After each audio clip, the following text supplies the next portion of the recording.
Morning all. Happy Wednesday. Anyway, these heads, I was showing you the other day. I was starting the relocating of the spark plug holes.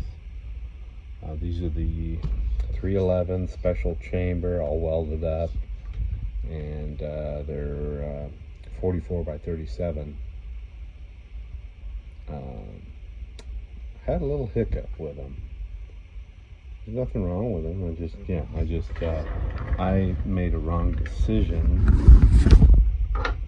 back when I did a pair of these heads, which was I'm pretty sure it was 1991.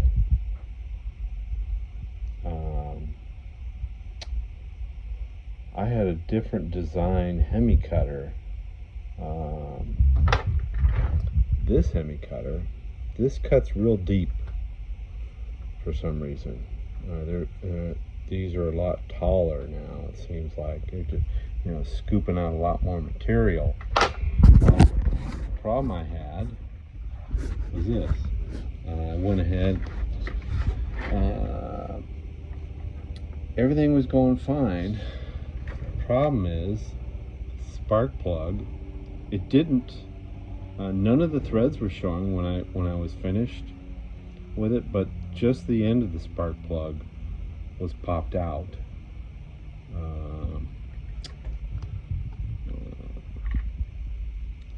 Just below the threads, that piece. Problem is, I still got a lot of work to do in here, and with all the sanding and everything going on, the grinding.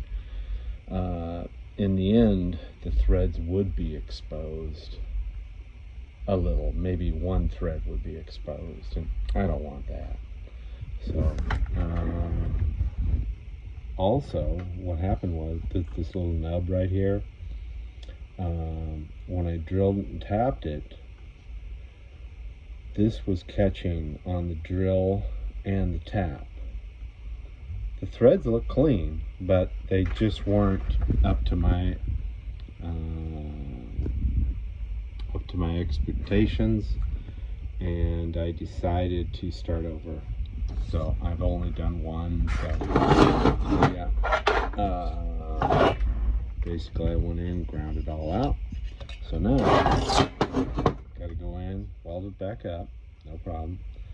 And then I'm gonna put like a half moon right here of weld also to support that drill and tap when it comes out on the chamber side, because if you only have one supporting it, it's going to kick the drill bit kind of cockeyed, and the tap as well, so which in turn will take more material out of the threads, and you won't get the good fitment that you would have if there was no obstruction. No big deal. So I'm going to go in and weld a half moon there, and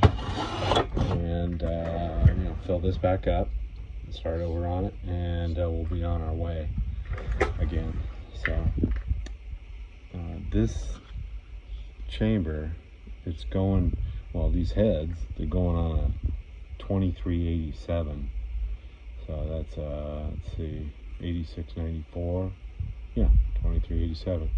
So we need somewhat, he still wants somewhat tight compression. Probably he's gonna, I don't know, probably run 9 or 10 to 1, right around there, and he'll get it. Me filling up all those voids around the seats and everything, I'm gonna enshroud it, but minimal. I'll come straight up and then lay it over, and that's it. It's sort of like a race chamber, but it's got a Hemi to it as well, so it's got a nice quench area still. I just like that chamber. It just works really well in the past, and I think I did one other set for another DKP member years ago. I don't know if he ever if you ever used them or not. Kind of a difficult man to get along with, if you know what I mean. So, the first dude, he was a DKP member, and he's a nice guy. They don't live here in California no more, so yeah. Anyway, that's what I'm doing. So, go fix that up and continue down the road. I got the intake seats for them. Once I get those done, I can pop the intake seats in there and get rolling heavy on them. And I'm sure the owner, Matthew, would like his stuff. So yeah, that's why I'm making this video too, to make sure that we understand each other, and he knows. He's been very patient, so I appreciate that. So he knows I got a plate full. So anyway, we're gonna pop. I just come back from the car wash, got them all clean. Gonna pop them in this oven and get them warmed up. All right, enjoy your Wednesday.